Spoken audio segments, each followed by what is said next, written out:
Hey everyone, welcome back. I'm Marco. And I'm Erica. We're so glad you're here. Before we dive in, don't forget to hit that subscribe button. And join us to learn English from beginner to advanced. Let's get started. Have you ever walked into a place, maybe someone else's apartment or house, and it just instantly felt like home, even though it wasn't yours? Oh, yeah, totally. Maybe it was, I don't know, the smell or a really comfy-looking couch or just a certain vibe, you know? Mm-hmm. That feeling. It's funny how a simple word like house can pack so much meaning, especially in American English, in the culture. It's way more than just like four walls and a roof. Right. It taps into identity, belonging, how we actually talk to each other about where we live. Exactly. So today, our mission, our deep dive, is really to pull out the most important nuggets of knowledge about house from all sorts of places. Yeah, going beyond the textbook stuff. We want to get into the English people genuinely use, when they're actually talking about their living spaces. Whether that's a dorm room or maybe a cool city loft. Or family home, yeah. Or even sometimes your car can feel like your space, right? Absolutely. It's about understanding how your space, your quote-unquote house, reflects who you are. Okay, so let's dive in with a scenario. It feels pretty real. Imagine Jamie, she's, say, 22. Okay. She just moved to LA for an internship, big move. And she's sharing a house with like 3 people she's never met before. Ooh, classic situation. Totally.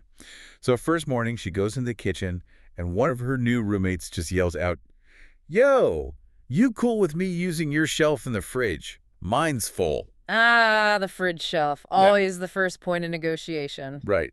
And Jamie just kind of pauses a bit confused and says, sure, but which one is mine? Okay, yeah, that little interaction. That's perfect. It's what we could call, natural American house talk. Natural house talk. Okay. Yeah, Jamie's pause, it's not just about not knowing which shelf. It shows there are these invisible rules, these social things baked into the language. Right, unspoken rules. Exactly. Yeah. Being fluent isn't just knowing words. It's figuring out these unwritten rules, like how to ask for space, share things, using this kind of verbal shorthand you just don't learn in class. That's fascinating. It's so efficient. But also, loaded with hidden meanings.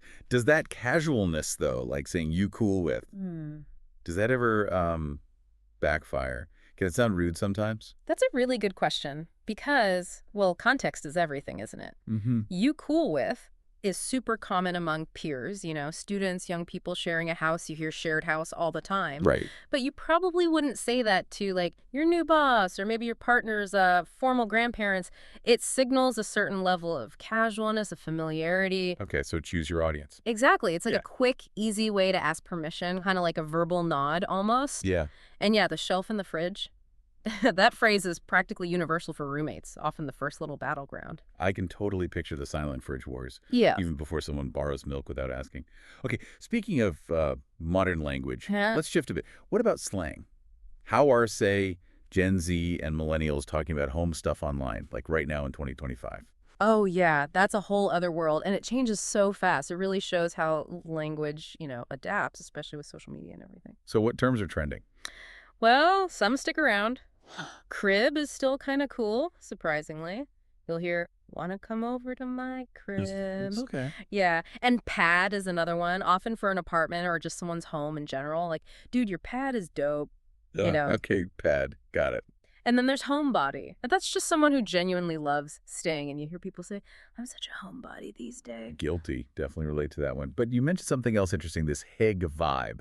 How's that used? Is it just a fad? Heck. Well, it's borrowed from Danish, obviously. And it's fascinating because it's not just about looks. It describes a feeling. This really specific, cozy, peaceful sort of content feeling at home. Okay, so it's more than just candles and blankets. Exactly. It's embedded itself pretty well into online talk about home design and lifestyle. So you might see someone post, "My roommate put plants everywhere and added fairy lights, and now our living room has total Hig vibes." Right, like a cozy transformation. Yeah. It's about aspiring to that feeling. And honestly, while maybe the exact word "hige" might fade a bit, the desire for that cozy, safe feeling at home, that's not going anywhere. So the concept is likely here to stay. That's exactly the kind of English you don't get in textbooks, but you really need it to understand what people are actually talking about, especially online. Okay, let's tackle something else. A really common confusion point for English learners, mixing up house, home, and place. Oh yeah, this is a big one. And getting it right really helps you sound more natural. So break it down for us. Okay, so house.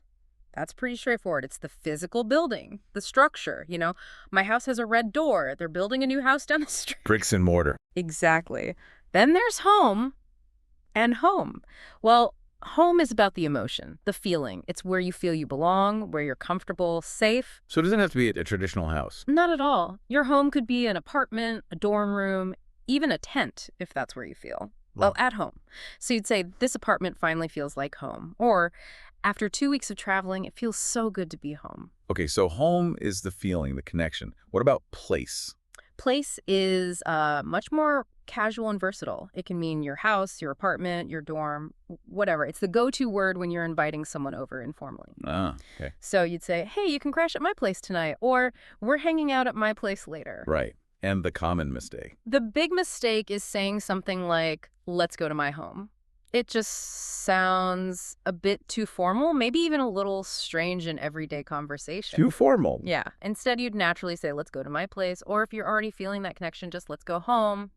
Understanding that little difference, it's really key to not sounding awkward. That really clarifies it. Home has that emotional weight.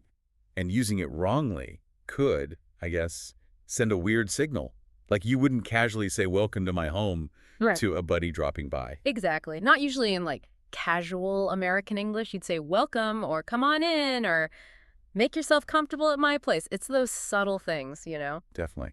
And speaking of place, our places, our living spaces, they're not just private anymore, are they? They're huge in pop culture. Yeah. TikTok, Netflix shows, YouTube, it's all about the space. Like the whole #room tour thing. Oh, absolutely massive. And it's gone beyond just interior design tips. Now it's really tied up with identity. Personal branding almost. Personal branding, how so? Well, think about it. When someone curates, say, a minimalist aesthetic, which is really about simplicity, function, maybe less consumerism, or they create this amazing plant jungle for their room tour. They're not just decorating. Right, they're saying something about themselves. Exactly. They're kind of broadcasting their values. Maybe they value calm or nature or sustainability. Or maybe it's even a way to push back against, traditional ideas of what a home should look like. It's like you're showing off your visual resume. A visual resume. Yeah. I love that. So what are some key phrases popping up in these tours and shows that people should know? Okay, so you hear a lot about open floor plan. That just means fewer walls between the main living areas like the kitchen, living room, dining room. Okay, open concept. Yep. Then there's huge emphasis on natural light. Everyone wants big windows, lots of sun. Always a plus. Totally. We already mentioned minimalist aesthetic and also cozy nook, like creating a small, comfortable little corner, maybe for reading. Like turning a closet into a reading spot. Yeah, exactly. Or just a corner with a comfy chair and a lamp.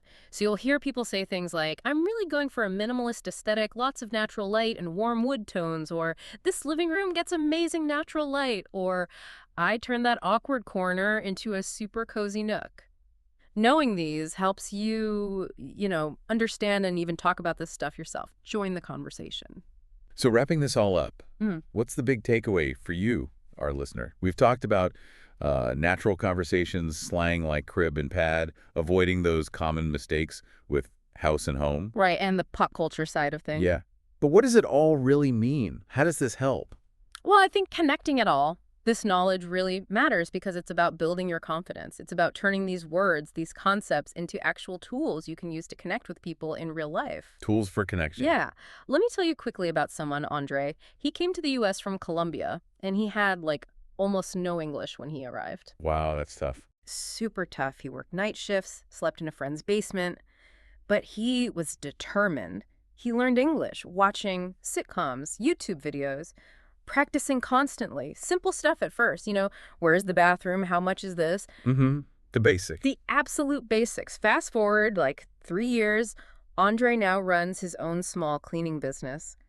And he just bought his first home. That's incredible. Isn't it? And you know what he said? He said, learning English turned my key into the door of my dreams. Wow.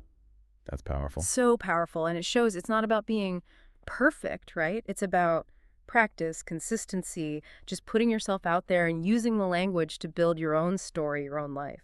That's incredibly inspiring. So maybe a final thought for everyone listening. Yeah. As we think about all this, Yeah. maybe next time you're hanging out at someone's crib or you're decorating your own pad, just remember you're not just like speaking English words. You're living the language. Mm-hmm.